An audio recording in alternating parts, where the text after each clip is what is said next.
Hello and welcome to Business Today Television. I'm Siddharth Zarabi and you're watching Easynomics. We are on the sidelines of the Morgan Stanley India Investment Forum 2024 and joining me now is Upasana Chachra, the Chief India Economist at Morgan Stanley.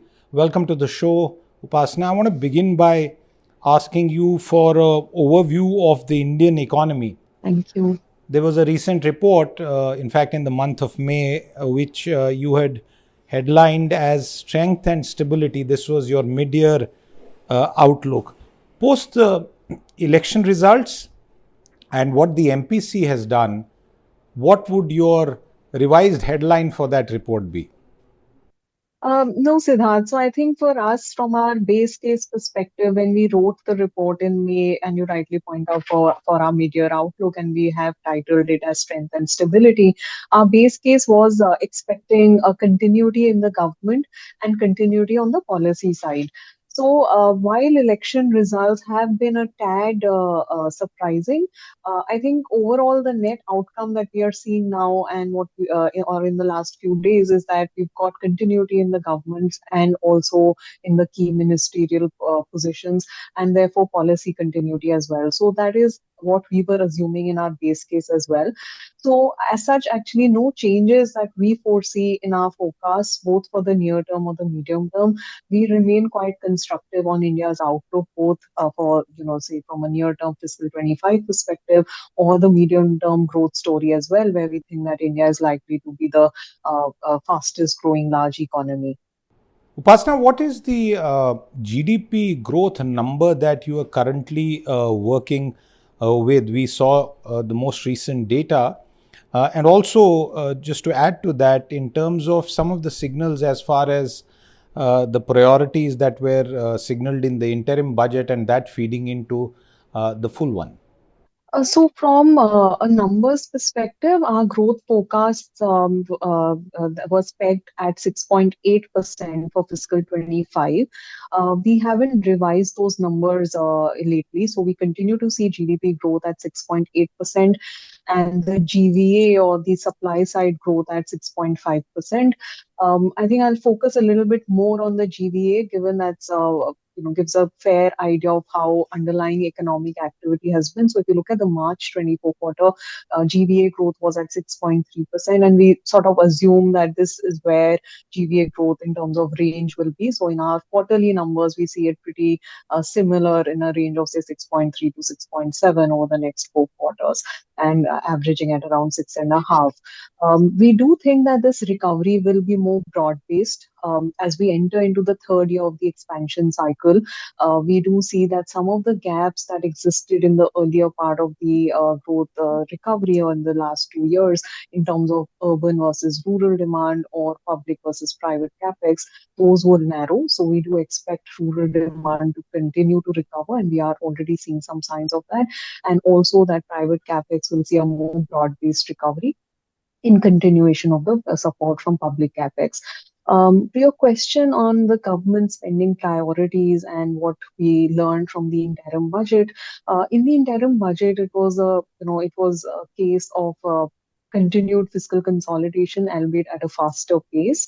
The number was at 5.1% of GDP, a little bit lower in terms of the fiscal deficit target versus what was expected.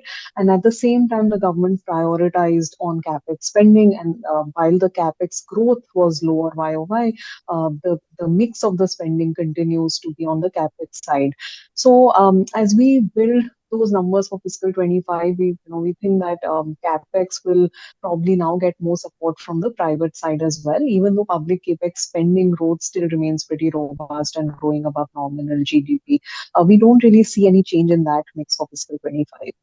Upasana, do you expect the government to continue on the fiscal glide path that's been indicated in the past, or do you expect some tweaks, especially on account of the bonanza from the Reserve Bank of India and also perhaps some compulsions that arise out of the need to support consumption, especially in rural India?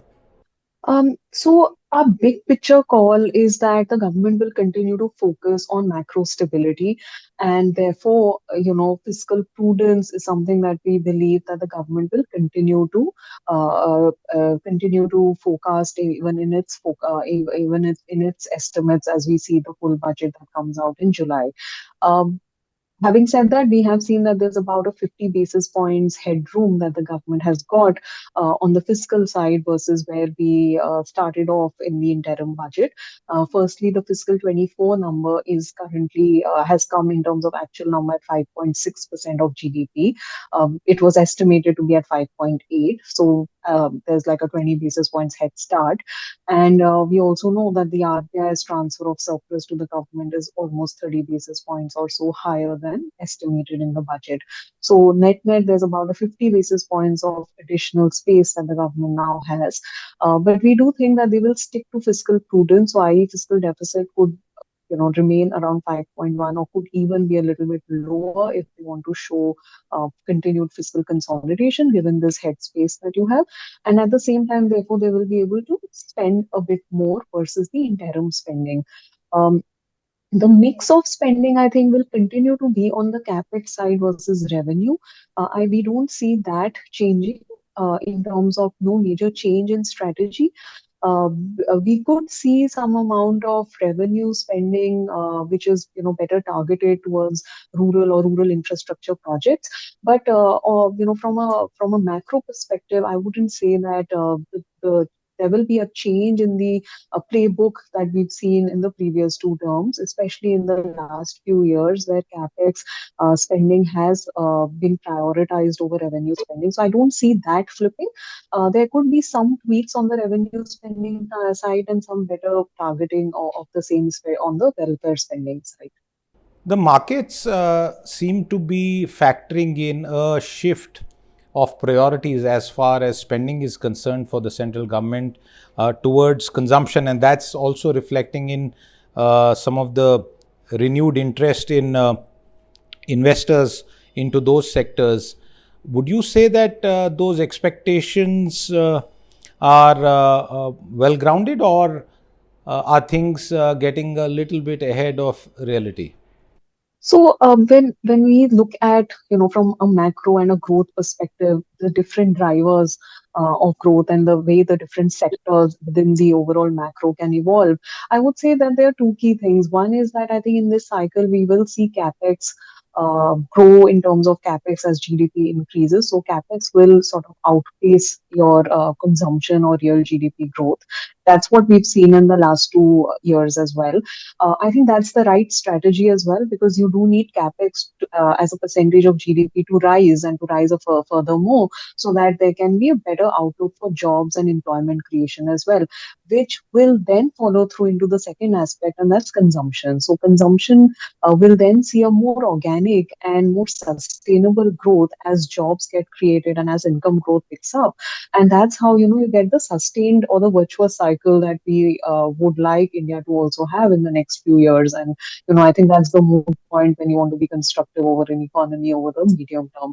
So we do think that capex to GDP will rise, and therefore capex growth will be more robust. On the consumption side, though, I would say that consumption growth will also it will also improve over the last year that we've seen, driven by this spillover in terms of as employment and income growth picks up, which will be a more sustained way of having an improved trend in consumption. I think on the rural side, we are already seeing some signs of inflection.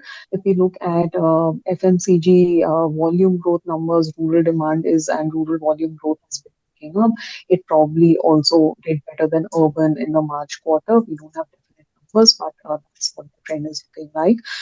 And we are seeing that in two-wheeler sales as well. So I think there are already some signs of natural recovery that is happening on the rural demand side, which will ensure that consumption as a whole starts to do better versus what we've seen in probably the previous 12 months. Upasana, what is the inflation number that you're working in with, and what's the outlook in this regard? So on inflation, what we've seen is that inflation has been more range bound in this calendar year to date, tracking around 4.9 to 5.1%, largely on expected lines. No surprises there. Core inflation continues to be pretty benign at sub 3.5% levels, tracking at nearly all time lows of this series. So all in all, the mix of inflation is looking pretty benign. Food inflation on a YOY basis still remains a little elevated and shows some stickiness in food inflation. But I think the key is the future trajectory. So when we think about future outlook of inflation, I think there as well the drivers of inflation look pretty benign. So food inflation in particular will probably see some moderation driven by the good monsoon season that is likely to pan out in this year. So better monsoon versus last year. It has started on a decent note. We will be tracking sowing as well, but usually if monsoon is fine, rainfall season is okay in the, especially in the month of July, then sowing is usually, on track. So I think then sowing will also be better, and that will help to alleviate the concerns that probably exist right now around food inflation. Um, Commodity prices, fuel inflation, etc., look more range bound. Core inflation, I think, probably in the second half, you could see some uptick happening, mainly driven by the base and the strength on the services side of the economy as well, and probably some amount of core services inflation could see an uptick. But overall, we see our inflation CPI tracking at 4.5%, similar to RBI's forecast, and core inflation trailing that number for fiscal 25. So a pretty benign outlook on macro stability, particularly for inflation. Given that outlook on inflation, Upasana, what do you think is the likely course for the future for monetary policy action? Yes, sure. So on monetary policy, our view has been that RBI maintains a status quo over this year and also next year. Our view is that while macro stability remains benign, as I mentioned earlier, inflation does look pretty okay, tracking around 4.5%. I think the key would be the trend in growth and the strength in growth that we are seeing. So I think growth remains pretty robust. You can see that from the GDP numbers, those were surprising on the upside for the last 5 quarters. At the same time, what we are seeing is upward revisions to future growth as well. So we're not only growing at a faster than expected pace, but also likely to grow at that robust pace on a stronger base as well. So it's a very good outcome on growth that the economy is seeing. And yes, macro stability is okay, inflation is fine, but we think that in that context, probably the neutral real rates for the economy have also risen. So we view that probably neutral real rates in the cycle would be around 200 basis points. So with inflation remaining at 4.5%, that's where we see it sustaining over CY 24 and 25. We don't really see a scope of easing in the monetary policy in this over the next few quarters or few policies. I think if inflation surprises us on the downside, moves to 4% sustainably, or we are wrong on the growth outcomes. I think those are the those two factors which could create a base case for easing in policy rates. Upasana, what are the expectations that you have from what is going to be the first budget of this government in the month of July? India-nomics in some ways, and we already had seen a lot of forward projections in the interim budget. Is it going to be a continuation? Is that what your expectation is? So from the budget, I would say, as you have also pointed out, the given that we have the same government, same minister, we already know the dynamics from the interim budget. I think the big picture will probably remain the same as we saw in the interim budget. We would be looking out for what is the fiscal deficit target that they set, given that this extra or the improved fiscal dynamics that have emerged since the interim budget. So how is that 50 basis points of GDP sort of adjusted? How much does it go into fiscal consolidation? How much does it go towards spending? I think there can be, as I mentioned, some increase in spending, but more towards capex or rural infra rather than a lot towards revenue spending. So those are the dynamics that we would like to watch in terms of what what's the final policy setting that the government indicates in the budget. Apart from that, I think I won't really be expecting any major changes or overhaul in the strategy versus the interim budget. I think the other thing to also note would be the glide path on the fiscal deficit in terms of the target of 4.5 for fiscal 26, which now does look much more achievable and doable. But yes, any indications on that or a further extension of the medium term glide path target on the fiscal side, I think those will be also important points to watch out in the budget.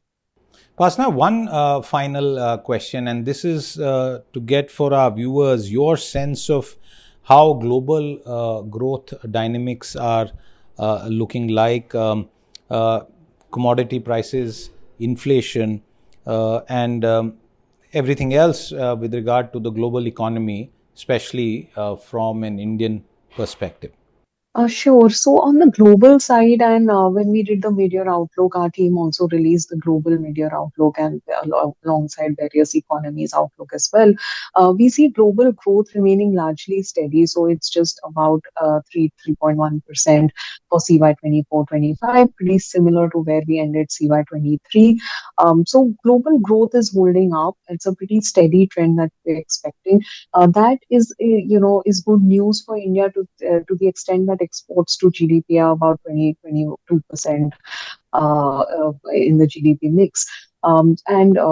Exports were declining in the previous 12 months, and it's in the last 2-3 months until that number has now stabilized. So I think from that perspective, with global growth remaining largely steady, there are obviously some mix in that in terms of how the DM world is doing, how the EM world is doing, but net you're going to see a pretty steady trend and global growth holding up just above say 3%.